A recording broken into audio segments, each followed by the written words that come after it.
Questo complesso multivitaminico per il nostro cane serve appunto ad integrare il fabbisogno giornaliero del nostro cane, magari per un pasto preparato in casa.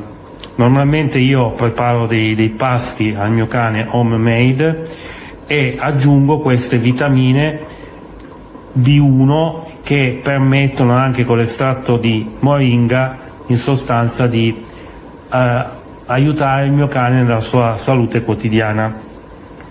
È in italiano ed è prodotto in Italia, a Torino, questo multivitaminico. Possiamo verificare le dosi giornaliere semplicemente staccando questa parte in giallo, ok? Quindi si possono vedere, nel mio caso il mio cane pesa intorno ai 28 kg, darò 1,5 misurini.